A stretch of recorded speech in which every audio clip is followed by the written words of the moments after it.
41 பேர் இறந்தாங்க. இப்போ மறுபடியும் சேலத்துல வந்து பிரச்சாரத்தை தொடங்க அனுமதி கேட்க உங்க கருத்து என்ன?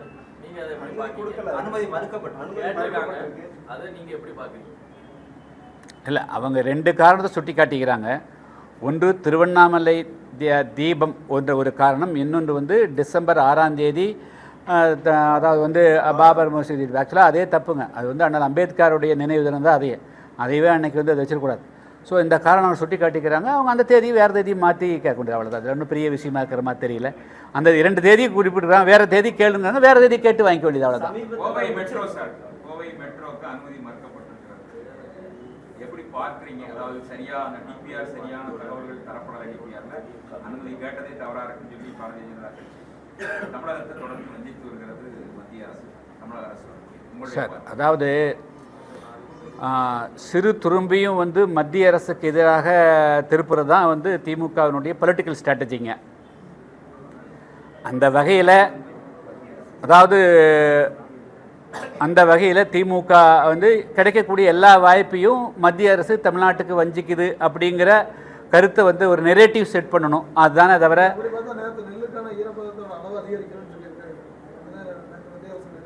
இல்லை, நீங்கள் அதாவது டிபிஆரில் குறைபாடுன்னா அந்த குறைபாட்டை ஒத்துக்கணுமா இல்லையா? அந்த குறைபாட்டை இவங்க ஏன் வந்து ஒத்துக்க மறுக்கிறாங்க ஆச்சுங்களா? அதாவது 70 லட்சத்து 1 கோடி பேர் வாழக்கூடிய சென்னையில் 4 லட்சம் பேர் தான் பயணிக்கிறாங்க. கோயம்புத்தூர், மதுரையினுடைய ஜனத்தொகை 30 லட்சமாகவே வைத்துக்கோங்க. அப்போ அதை விட குறைவாக தானே பயணிப்பாங்க.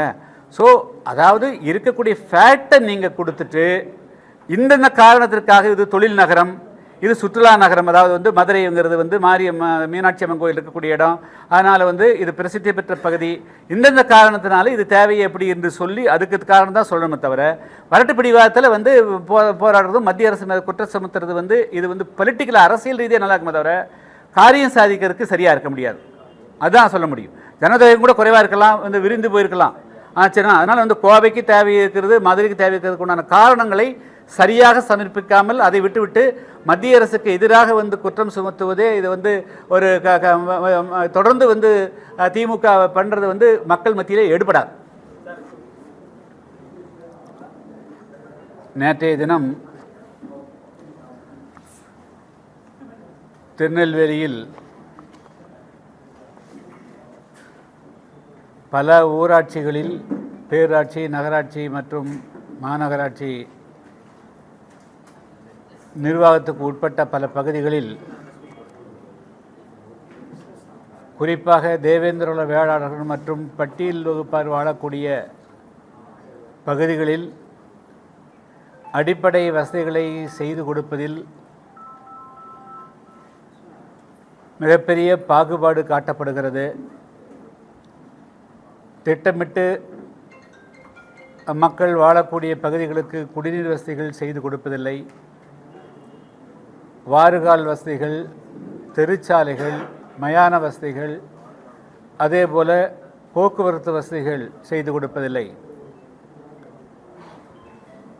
திருநெல்வேலியுடைய மாநகராட்சியில் வாழக்கூடிய பல பகுதி மக்களுக்கு,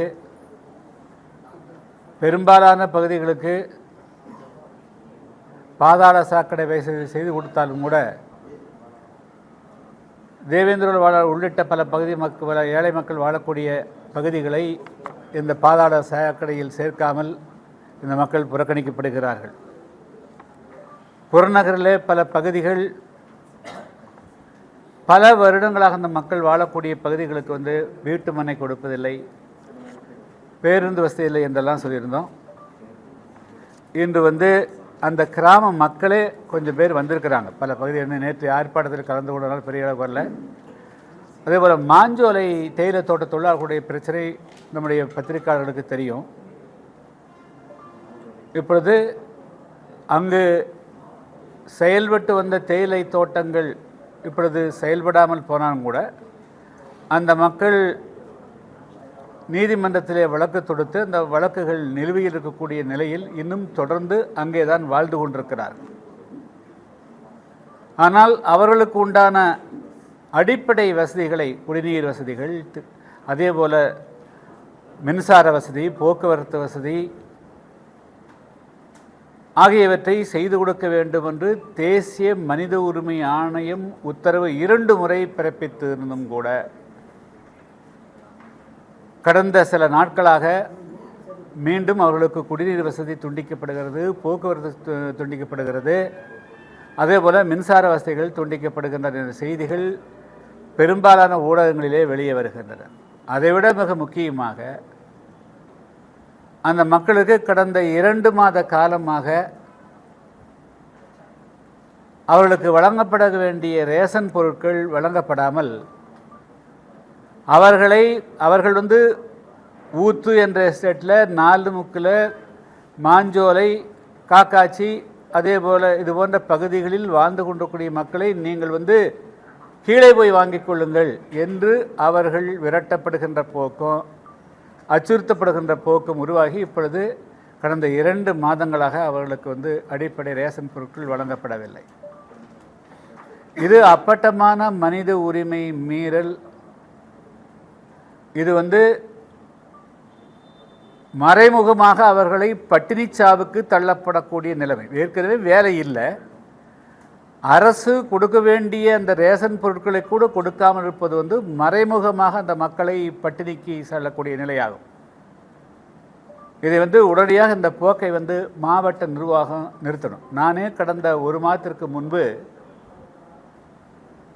அம்பாசமுத்திரம் அந்த பகுதியினுடைய டிஎஸ்ஓ மாவட்ட, அதாவது வட்டார வழங்கல் அதிகாரி இடத்துல பேசணும்.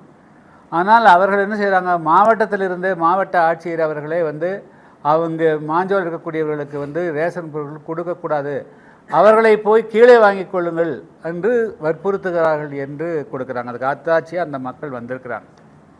இதெல்லாம் எந்த விதத்தில் சட்டத்தினுடைய அடிப்படையில் நடக்குதுன்னு தெரியல.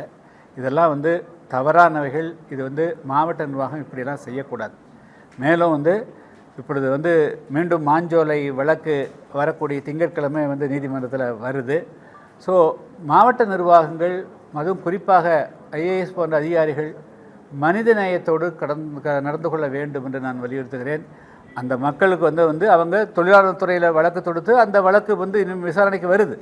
அந்த வழக்கு முடியறதுக்கு 6 மாதம் ஆகலாம், 1 வருஷம் ஆகலாம், 1.5 வருஷம், 2 வருஷம், எத்தனை வருஷம் ஆகலாம். இப்பொழுது வரலும் அந்த மக்களை அந்த மக்களுடைய வாழ்வாதாரத்துக்கு எந்த விதத்திலும் இடைஞ்சல் செய்யக்கூடாதுங்கிறது தான் தேசிய மனித உரிமை ஆணையத்தினுடைய உத்தரவு, அதேபோல் நீதிமன்றங்களுடைய உத்தரவு. அப்படி இருக்கின்ற பொழுது அரசு நிர்வாகம் இப்படி அந்த பெரும்பாலான மக்கள் அந்த மக்கள் அனைவருமே ஷெட்யூல் காஸ்ட் பட்டியலில் வரக்கூடியவர்கள். அப்போ அவங்களுக்கு இழைக்கக்கூடிய அநீதி இது வன்கொடுமை தடுப்பு சட்டத்தின் கீழும் வரும் என்பதை நான் நினைவுபடுத்த விரும்புகிறேன். அவ்வளோதான் நான் சொல்ல முடியும்.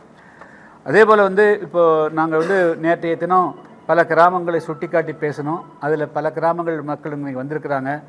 அதுக்கிட்ட நீங்களும் தெரிஞ்சுக்கணுங்காக அவங்கள நான் கூப்பிடுறேன். அடுத்தது இப்போ நம்முடைய திருநெல்வேலி மாநகராட்சி பெரிய மாநகராட்சி பல ஏறக்குறைய கடந்த 800 கோடி ரூபாயில் முதல்ல பாதாள சாக்கடை திட்டம் நடைபெற்றது. இப்பொழுது மீண்டும் கூடுதலாக நிதி ஒதுக்கப்பட்டதாக தெரிகிறது. ஆனால் இந்த பாதாள சாக்கடை திட்டத்தை அமல்படுத்துவதில் அதிலே பாகுபாடு இருக்குது. சரி, அந்த திட்டத்தை பாதாள சாக்கடை கொண்டு போய் தாமிரபரணி ஆற்றில் அனைத்து கழிவுகளையும் கொண்டு போய்விட்டால் அந்த திட்டத்தினுடைய நோக்கம்தான் என்ன? எதுக்காக இத்தனை கோடி ரூபா செலவழிக்கணும்? பேசாமல் வாய்க்கால் வெட்டி விட்டுருந்தா அது பாட்டு போயிருக்குமில்ல, இத்தனை கோடி ரூபா தேவையில்லையில்லை. அதுபோக தாமிரபரணி ஆறு தமிழ்நாட்டினுடைய வற்றாத ஜெய்வ நதிகளில் ஒன்றாக கருதப்படக்கூடியது. வரலாறு தாமிரபரணி ஆற்றினுடைய பகுதியிலிருந்து தான் வரலாறே துவங்குது. அப்படி இருக்கக்கூடிய அந்த நதி இந்த திருநெல்வேலியினுடைய மாநகராட்சி அங்கிருந்து மேலே இருக்கக்கூடிய எல்லா விதமான கழிவு நீர்களையும் கொண்டு போய் எல்லாவற்றையுமே கிடக்கும், சாலிட் வேஸ்ட்டையும் கலக்கிறாங்க. ஸோ பல பகுதிகளில் தாமிரபரணி ஆற்றுக்கு கீழ்ப்பகுதியில் இருக்கக்கூடிய மக்கள் விவசாயம் செய்ய முடியாத நிலைமை இருக்குது. அதே போல் அது குடிநீருக்கும் பயன்படுத்தும்போது அது குளிக்கவே கூட முடியாத நிலைமை இருக்கிறது. அதனால் இதுக்கும் ஒரு தீர்வு காணணும். இதை பலரும் குரல் கொடுக்கிறார்கள். ஆனால் இந்த மாநகராட்சி அதை பற்றி கண்டுகொள்கிறதாக தெரியல. அதனால் அதுக்கு ஒரு தீர்வு எந்த காரணத்தை கொண்டும் மாநகராட்சியினுடைய கழிவுகள், அது சாக்கடையோ அது திடக்கழிவுகளோ எதுவுமே தாமிரபரணி ஆற்றில் கலக்காத வகையில் இந்த பாதாள சாக்கடை திட்டம் செயல்படுத்தப்பட வேண்டும்ங்கிறது தான் என்னுடைய வேண்டுகோளாகும்.